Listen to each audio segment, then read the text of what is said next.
What's up, everyone? Aaron Nagler here with Cheesehead TV, coming to you live 3 p.m. Eastern today. It's Friday. That means we go a little bit earlier, and we don't want Michael Taylor to be delayed by 30 minutes since he's rearranged his work schedule. That's right, folks. It's your Packers Daily Chat. I'm Aaron Nagler. Thanks for joining me. The Packers obviously not making a ton of headlines at the moment since they are on a bye week and do not have a game this weekend, but there's always something to talk about, always something on your minds. I know that. So I thought I'd jump on here and talk to you fine folks filling up the chat on this Friday afternoon. I hope you guys have great weekend plans for this bye week where you don't have to stress about the Packers getting down by 21 points, as C-Dog puts it in his comment. Packers should come out pretending they are down 21-0. That's not a bad idea, actually. Hit them with the hurry up right away. I like it. What's stopping us from going out there and getting a Fowler Jr. via trade? Well, that would be Brian Gutekunst not wanting to give up trade assets. Wanted to draft and develop his own guys. It's an organizational philosophy. Now, maybe something happens before the trade deadline, but I wouldn't hold my breath. Hello from Brazil. What's up, Miguel? Thanks for joining us. Is it McCarthy's fault that the team never shows up until their backs are against the wall? Well, there's a lot of things at fault there, but it does fall on McCarthy. The buck does stop with him. It's his team. He's the head coach. He sets the tone. He's the one who has them practicing certain things all week. He's the one who sets the game plans. So, yeah, I mean, is it specifically only his fault? No, but the blame lies with him because he's the coach. Kendall Donnerson is a name to watch. Athletic Freak just needs time to develop. I agree, Nick. I don't know if that time will come this season. But maybe we see him get a few more snaps as the season rolls on. You never know. Nags, did you leave the other Packers site so you could actually speak your mind? No, Zachary, I left for a lot of reasons, but that wasn't one of them. How well will the Packers play against the Rams? Duke, that is the billion-dollar question. What kind of team will we see? What kind of game plan? What kind of effort? Will it be the sloppy, undisciplined squad that we've seen the first 6 weeks of the season, or will it be some new, suddenly focused group that comes out and actually executes from an opening whistle? I wish I could see into the future to give you that one, but only time will tell. Did Rodgers' Johnny Walker endorsement deal fall through? No mention of scotch in the postgame. Maybe, Nathan. Perhaps he didn't want to bad juju after a win. Why Joe Witt Jr. for head coach? Vince referencing my answer, I think it was a couple days ago or maybe last week when someone asked if Mike McCarthy were to be fired, who would I hire as head coach? I think Joe Witt is an impressive individual, a very good football coach, and I think he's somebody the team would rally around, and I think he has a great vision on the defensive side of the ball. Obviously, he would need to hire an offensive coordinator, but I mean, we've seen guys from lower on the totem pole go on to become head coaches, whether it was John Harbaugh jumping from a special teams coordinator to head coach, or Andy Reid going from tight end coach to head coach. Or actually, I think he was a quarterback's coach actually first before he went to Philadelphia. But to me, it's not crazy. I know everybody's hot after the latest offensive coordinator, whoever that might be, because of the success of Sean McVay. But to me, I think Joe Witt would have the proper mentality needed to toughen this team up. That's just me. What rookies have impressed you the most so far? Well, I think that list has to include MVS and Jair Alexander. Now, we haven't seen a lot of Alexander because he's been injured, but I think those two have really come to play so far. When given the opportunities, they have answered the bell. Alexander will take his lumps. That's only natural at the corner position. But I think both of them have taken their opportunities and really made the most of their playing time. Why does Adams continue to not get top receiver recognition from the national media? Buddy, it's probably the same reason he was drafted outside the first round. It's the measurables. Most pundits, most television people, or even network people in general, whether on social media or on the air, they look at these big, tall, strong, wide receivers. They have a prototype in mind, and Adams doesn't fit it. But ultimately, at the end of the day, who cares? I mean, just let him keep doubting. Let Devontae keep putting up monster numbers, and at the end of the year, we'll see who's laughing. With the return of Cobb, Allison, any chance of Jamal Moore pulling a Sam Shields or Herb Waters and joining the secondary? Nick, I don't see that kind of desperate move being made in the middle of the season, but you never know. But yeah, I don't see that working. Why did you say that Joe Witt Jr. is a coach? I just said that. Would never happen. Yes, that's right, buddy. It would never happen. But you asked, or someone asked, what I would do. That's what I would do. I keep freaking out what Ryan Grant said about the training of the running game with Shanahan. Eduardo, just don't blow that out of proportion now. It kind of did blow my mind when he said it on the watch party. For those of you who aren't aware, Ryan Grant said that his month-long stint in Washington when Kyle Shanahan was the offensive coordinator and his father, Mike, was the head coach, that they spent more time in one practice on the running game than the Packers would in a week. Now, obviously, the Washington Redskins didn't have, and still don't have, an Aaron Rodgers. The Packers do. The Packers have a completely different identity. And the Packers clearly feature Aaron Rodgers, and the entire offense is built around him and the passing game. So while, and I said it in that clip that you probably saw, you get what you emphasize. The Packers have had a top 10 offense for much of Mike McCarthy's tenure because of the fact that they have Aaron Rodgers, who Mike helped develop, and the passing game. It's not because of the running game. They've been effective when they need to be in the running game for the most part over Mike's tenure. They have certainly struggled with it this year, whether it's execution or just a willingness to commit to it. But you can't really fault them for that. As Ryan says at the end of that clip, once Aaron Rodgers became Aaron Rodgers, it became clear that they weren't going to be leaning on the running game. They were going to be leaning on their quarterback. That's exactly what this team needs, is a toughness. I agree. Is McCarthy growing as a coach? Seems play calling has shown a little more creativity. I've seen wrinkles. Well, for every good one, like the little picket fence they ran out there out of the diamond formation for that Montgomery touchdown, you also get something like that failed reverse, which just looked ugly as hell. So, I've said it all year. It's nice when you throw some wrinkles in there, but I don't think it's a need for creativity or imagination when it comes to personnel use. I think it's much more about executing what they've got. Yes, absolutely throw some stuff in there that they haven't seen before. You want some unscouted stuff, but they've got plenty of plays that work just fine if they just execute. It's pretty simple. With the talk of the revamped playbook this offseason, asked Daniel, do you think Rodgers' injury has prevented us from seeing different stuff? Daniel, I do, actually. I think there's been, especially whatever they were working on under center, they certainly haven't been able to get to it until recently. But I don't think, even with that said, I don't think that this quote-unquote revamped playbook was ever going to be some major departure. It was going to be little wrinkles, but I don't think it was ever going to be a complete overhaul of the offensive system. Is there any way we could just re-sign everyone from the 2011 Super Bowl team? Sure, why not? The organizational mindset isn't working when you have arguably two top QBs of all time since '92 and only 2 rings to go along with 3 visits to the big game. It's clearly underachieving. Break the mold. I'm sorry, Apollo, I can't get on board with the idea that they've only got 2 rings. As an organization that went through decades of futility and becoming the Siberia of the NFL, 2 rings is amazing. To me, anyway. Everyone said, oh, you settle for mediocrity. They won the world championship twice. Come on, that's not mediocre. And they're a threat to win it every year. They're legitimate contenders every single year. I mean, we'll see about this year, but this idea that they're wasting their quarterbacks. The quarterbacks are part of the team. The team is a contender every year.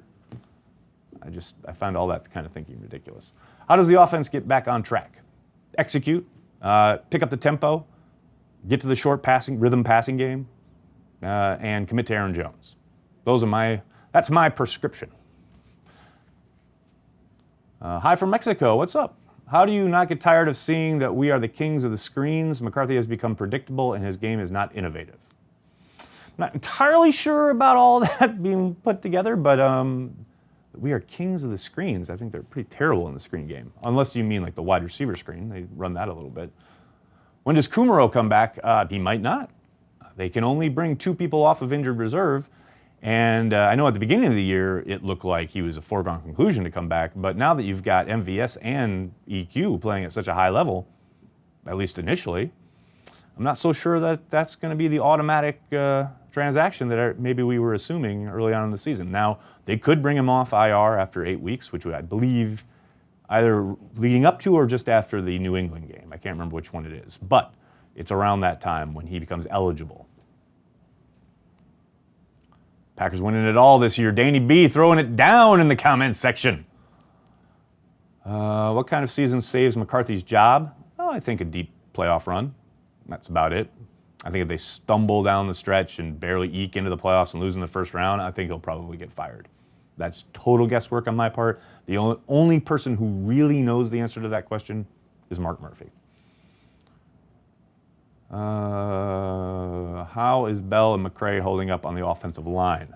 Well, Bell's been playing over McCray for the most part at right guard, and it sure sounds like he's won that job. I think Bell has been a little bit better than McCray overall, although I think the difference is probably a little bit more negligible. But he's held up okay. He's actually held up better than I thought he would. But it's obviously a step down from what they're used to at the position, having had TJ Lang there for so long. But it's serviceable, and the offense can go, and that's what you need. We need to wipe the slate clean at safety this year. Josh Jones, Kentrell Bryce out the door. I don't know about that. I mean, you got Josh Jones locked up for another 2 years on his rookie deal. I don't think they're just going to cut him. Kentrell Bryce, like I said, I think it was yesterday or 2 days ago, he's still a serviceable player, regardless of the fact that he obviously has 1 or 2 mistakes a game that absolutely kill you.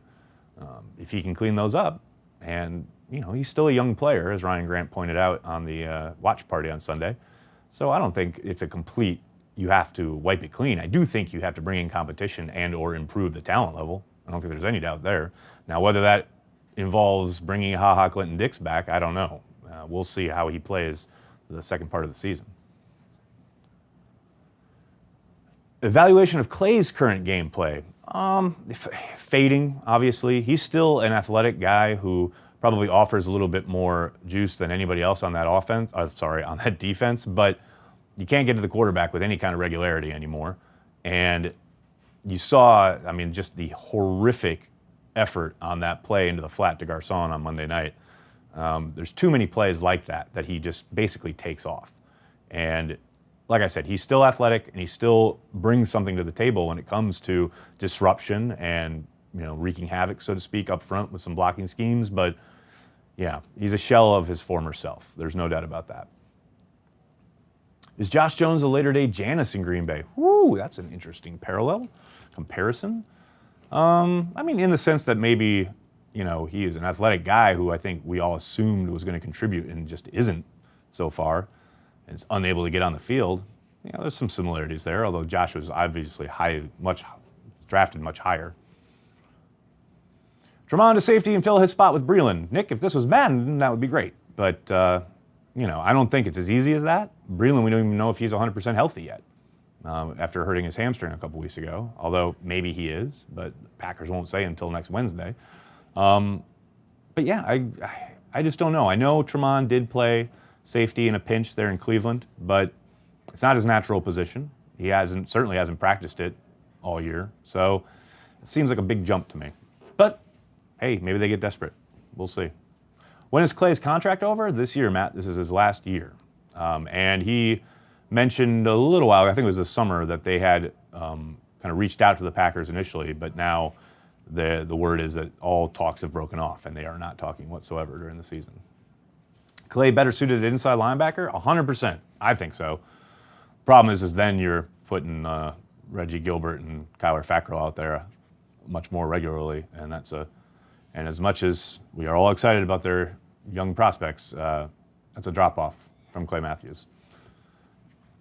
Packers have to get pass rushers in the offseason or the defense will continue to struggle. Travis, I couldn't agree more. They have to find people who can win one-on-one matchups and put quick pressure on the quarterback without scheme help. Meaning they don't, obviously Mike Pettin can scheme up a free rusher just as well as anyone in the NFL. But what the Packers need is an ability to get to the quarterback and not even sack the quarterback, just disrupt the quarterback without having to resort to that and being able to play coverage on the back end. Because until they find that, they are going to continue to struggle. Is our offense missing the fullback position? I would say it was if they were running more power / traditional running calls, but With what they do on offense, not really. I mean, you've seen, obviously, they've used Kendricks in there a little bit, and the tight end in general on some of their two-back concepts. But for the most part, I don't think so. They had really kind of gotten away from that position last year, and doesn't seem like they miss it very much. I think, the reason that their offense is stalling early in games isn't because they missed the fullback. It's because they're not executing and they're shooting themselves in the foot with penalties and having to waste timeouts, etc. It's not because they don't have a fullback. So reading the numbers thus far, it's our red zone offense and defense that's killing us. Matt, absolutely. Especially when you can march up and down the field, which they've done pretty well, and then stall out continuously when it's time to score some points, And on the back end, I saw, what was this? Speaking of numbers, they have an atrocious record going as far as when teams get into the red zone. I think they've allowed, scoring close to 100% of the time, whether that's touchdown or field goal. I mean, that is not good at all.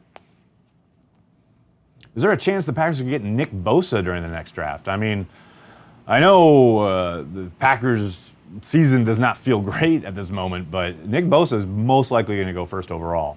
And even with 2 first-round picks, I don't see the Packers being in a position to jump up to the first overall selection, or even in that kind of stratosphere.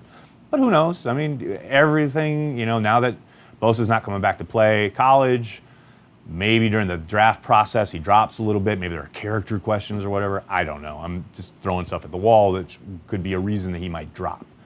So you never say never because the draft is so far away and so much will transpire between now and then. But I would be very surprised if he was available at any point for the Packers to actually select him. Hunter Bradley seems to have settled in with his long snapping. See, Alan, this is what I love about Packers Daily Chats, is that, we can talk about Mike McCarthy and the offense and the high-flying quarterback and the defense and pass rush, etc. And you know what? We'll still talk about a long snapper. We'll still point him out and give him kudos. Alan, thank you. He has settled in very nicely. Now watch. You know what you've done now. You've totally jinxed him. It's on you, buddy. Glut of penalties falls on coaching or players. That's chicken or the egg, isn't it? Ultimately, I think it falls on the players. You got to put it on the onus of the gentlemen who are on the field committing the infractions. But I will say, what does fall on the coaching staff is then putting those people in position to commit those penalties again and again and again, whether that is Tony Brown, whether it is Josh Jones. You notice Josh Jones didn't play a single snap from scrimmage last week. Maybe that's in response to his holding call on special teams, but he was still allowed to play special teams. So, I don't know. I think it's definitely a combination, but I would put the onus more on the players. Oh, Chad, answering the question in the headline of the chat, which way are the Packers headed? With the current play, I'd say another wasted year with Rodgers. Your take on having Jimmy Graham on the team? Jimmy's an older guy, and it's showing out there on the field. He hasn't been the dynamic presence I think many people thought he might be. I certainly thought he'd be used differently when we were watching practice this summer. But teams have got a good bead on how to defend him now. As far as the doubling, you've seen that throughout the season. San Francisco chose not to, and they kind of paid the price a number of times. But I still think he has the ability that they need at the position to affect the offense in a positive way. And that's not just saying, they need to throw him the ball more, although that would be nice. I do think he can be a presence to draw coverage and open things up for Adams and for Randall Cobb and the rest of the core down the field. I do think they need to get the quick rhythm passing game going first, and those things, opportunities for Graham will open up as the season progresses. All right, take one or two more here. Kendrick's going to be charged for marijuana. What does this mean for Big Bob Tonyan? Probably nothing immediately. You did see him get on the field a little bit on Monday night, those last couple weeks actually. But I would be surprised if anything happened with Kendricks in season. Most likely that suspension will come down in the offseason. It seems like the defense hasn't been the same since Jair got hurt. Chad, I mentioned on transplants, obviously he is an important player, even though he's a young player and hasn't played a lot, but more than anything, and he does absolutely bring talent and energy to the field, but it sure seems like they don't have swagger when he's not out there. And that seems weird to say. It's not a quantifiable thing. It's not something you can point at on tape, but man, they seem to play differently when he's out there, don't they? It does seem that they have a little extra something. And I don't know what it is. I can't put a finger on it. I can't define it exactly, but he does seem to be a bit of a spark plug on the defensive side of the ball. All right, everybody, I'm going to have to jump. Thank you so much for all the questions. I'm sorry if I couldn't get to yours. Thank you so much for joining me each and every day here on Packers Daily. You can always go back and watch either on our YouTube channel or on Facebook. Make sure you check those both out. Subscribe to us on YouTube. We got tons of great stuff for you. Like us on Facebook. Share us there. Wherever you are, that's where we are. We're devoted to Green Bay Packers fans worldwide here at Cheesehead TV. Thank you so much, everyone, for joining in. I'll talk to you guys on Monday. Thanks a lot.